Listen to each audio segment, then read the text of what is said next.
I got this book used, and it's a very interesting book because I honestly believe that we can learn chess from watching complete games. In this case, this book is divided in four main topics that are attacking the king, the defense, the piece power, the pawn structures, and the endgame teams. Each of the game has a final lesson. In the end, I tell you a kind of reassessment of what you learn. So let's begin with game number 1, which is Averbach against Sakharov. This is an old game, 1959, but honestly it's really good. Like some games that I have shown about pawn structures. Why do I tell you that? Because the thing is, today I was playing some online games and I realized that I didn't know the opening theory, but thanks to the pawn lessons that I got from the pawn structures that I show you here on video, I was able to do just fine. It was amazing. I won both the games and it was really interesting because before I also thought that you needed to remember the moves. In reality I didn't. I just wanted to reach a pawn structure, I did it, and I knew how to play it, and my opponent didn't, so that was impressive. Okay, so this was played during the USSR Team Championship in Moscow 1959. Here it says, in this example we see an attack carried out in a position where both kings have castle, but on opposite sides of a board. The usual strategy in such situation is to advance one pawn against the enemy king, so as to break open lines. And this is the strategy illustrated here. As the game shows, speed is of the essence in such situation. So Averbach begins with one c4, e6, d4, d5, knight f3, knight f6, knight c3, and knight d7. Here there is a comment relative to the type of opening. Honestly, if you don't know the Cambridge spring variation, I don't know if this is really helpful, so I will not talk about it. C takes d5, E takes d5, and then there is bishop f4.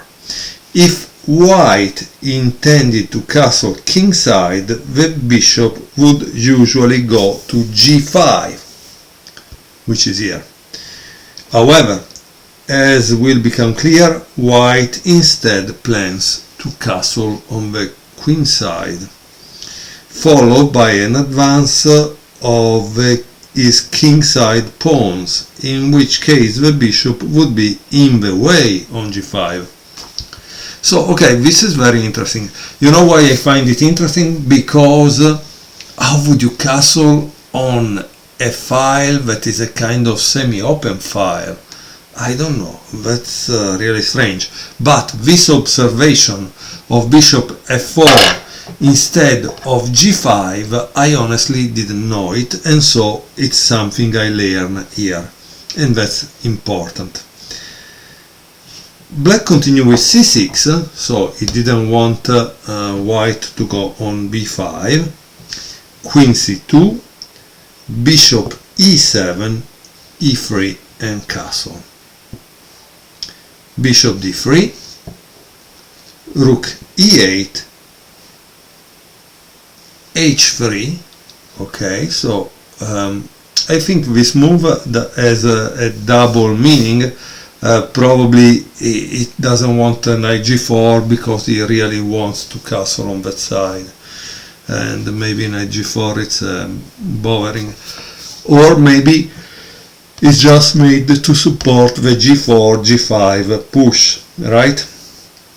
So what does black play? He played knight f8. Now this knight f8, I don't know, it makes me think that maybe he wants to move this knight, and so he wants to have something else to defend h7. But of course I might be wrong, okay? And here we have finally queenside castle. With this last move, white has declared his intentions. By castling on the opposite side from black, he intends to pursue a direct attack on the enemy king. In such positions, the normal method is by a pawn storm. Thus, white will throw forward his kingside pawns, aiming thereby to open lines against the black king. Meanwhile, black himself will not be idle, but will look to carry out a similar process on the queen side, where the white king is located. In such opposite castling situation, time is usually of the essence, with victory going to the side which first succeeds in breaking through to the enemy king. Okay, so here black continue with b5 rightly. This move accords with the idea of a pawn storm, but paradoxically it does not prove so effective. Instead, black has a better way of trying to open the lines against white's king. He should utilize the fixed position of the pawn on d4, which gives black something to bite on by means of the advance c5. So he thinks that he should have played something like this, but then this is kind of falling down because it's like 1, 2, and there is a possibility to give a check. Okay. Okay, so now he thinks first you must play this, and then this and this. So this is the maneuver that we should learn, and that's very, very important, right? So it's bishop e6, rook c8, and c5. So this is what the author says black should have played. But black instead played this. So in 1959, Sarvarov, that was maybe a good player, didn't know this idea. And thanks to his mistake, now we know it. Thank you very much, Sarvarov. Okay, how does white continue here? What would you play if you were white? Notice that some of these positions are not really crazy, but I think it's important to try to emulate Averbach, because Averbach was really a good player. Knight e5 was the move by white. It's a good move because he starts to attack here and attack here, and then of course controls a lot of squares in enemy territory. Bishop b7 to protect this, but notice this, because this is the reality of this position. This is a kind of pawn at this point, right? Because it's just a pawn protected another pawn. g4, a5, rook d, g1, a4, g5, and knight h5. So as we can see, the knight on f8 was definitely useful, right? Here it says both sides have pursued the strategy of a pawn storm against the enemy king, but it is not clear how white can open lines effectively. Usually in such position he would continue with h4, h5, and then g6. But here this is impossible because of a black knight blockading on h5. A slow plan to remove a knight, such as bishop e2, ran the risk of conceding the initiative to black, who is ready to press on with his counterplay on the other wing by Queen e5 and then b4. Okay? As pointed out above, time is of the essence in such positions, and Averbach wishes to prosecute his attack with maximum speed to this end. He does not balk before a piece sacrifice. So again, I always ask you, what do you think white would do, because you have the white side, and so you should think in this position, what would you do? Because I believe that's the only way you will learn chess. If you just watch the video without pausing and try to find out the move for white, you're just wasting time, right? So, and this is a kind of amazing, because you would think this point is very well protected, right? There are 1 and 2 pieces, and yet white is gonna play bishop take h7, check. Knight takes h7, and what do you think is white playing now? Okay, now is playing g6. This is the point of white's play.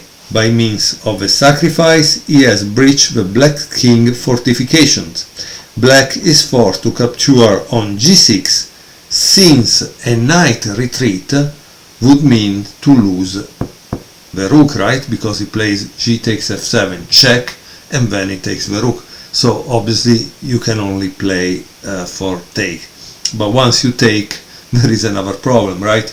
That this piece that is very powerful and is doing nothing there, boom, is catapulted in the middle of the action. So f takes g6 and queen takes g6.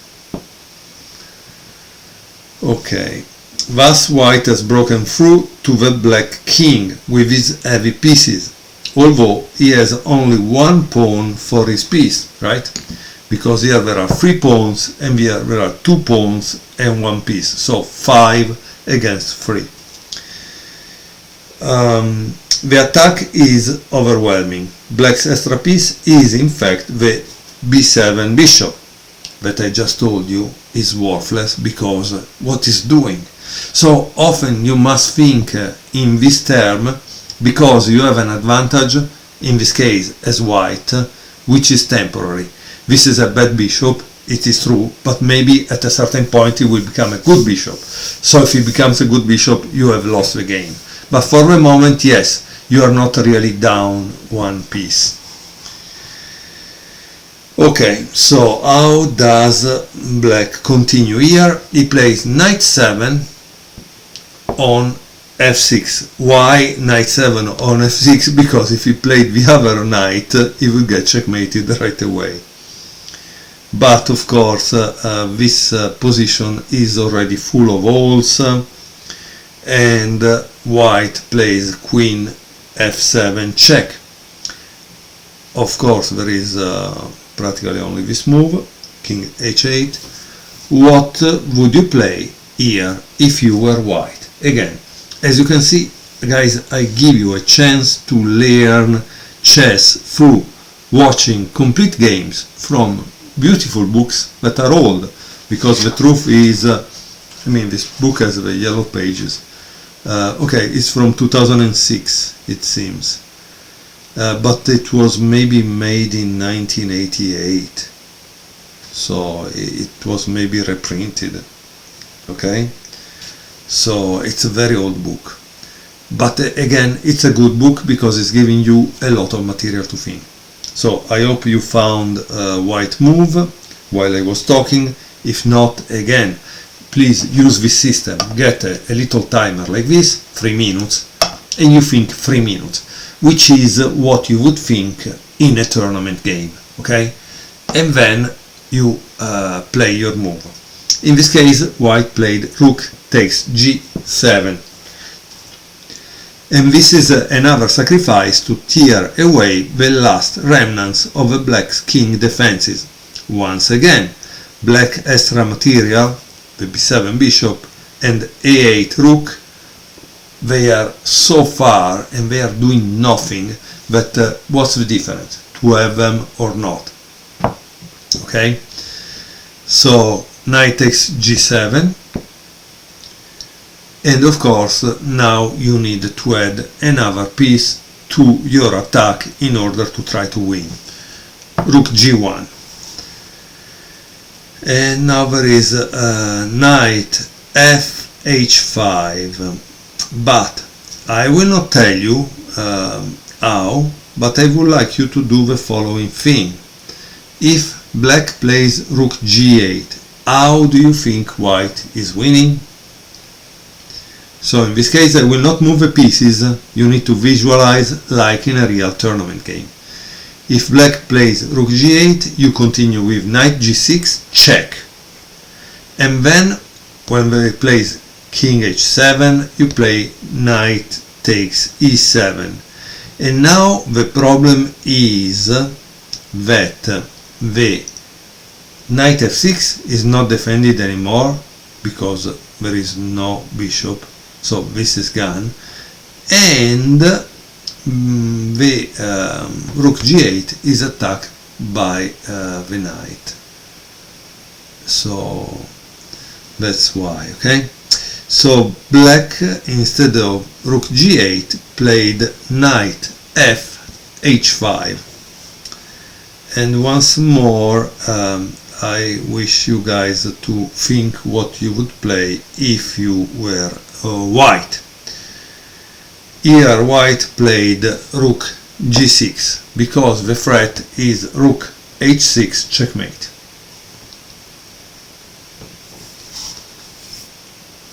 Black continue with queen d6, rook takes d6, bishop takes d6, knight g6 check, king h7, and now of course bishop takes d6, right?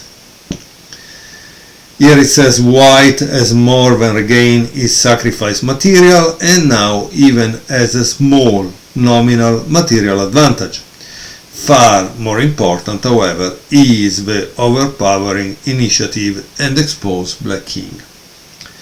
So how did black continue? Black played rook e6, but now there is knight f8. Boom, attacking and attacking, right? Rook takes f8, and of course bishop takes f8 because now you are attacking this. Rook f6, and now there is the last move of the game, which is queen e7. Okay, now this queen e7 is kind of powerful because it's better than queen takes b7. Let me show you why. Let's say that he plays this, right? The problem is that he loses the rook. Why? Because you play this. And if he doesn't lose the rook because he doesn't take back, it's still even worse. No? What does he do in this situation? Let's say that he, I don't know, he could go here, he could take here, I don't know. Let's say that he goes here, right? Because after all, he wants to gain some material, but again he can't, no? He can't, because for one, white can play this, attacking this, and so when you take this, he takes back, and now you have a rook against a queen, and then white has two pass pawns. It's a mess in this position.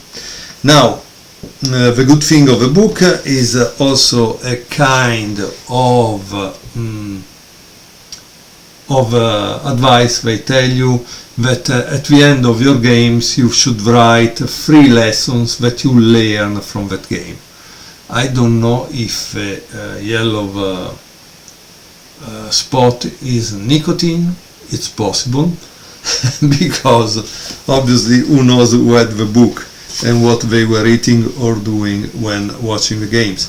But this was a game from 50 Essential Chess Lessons, and this was the chapter of attacking the king. We will now go on another video to show you the chapter on the defense. Okay? Thank you very much for watching.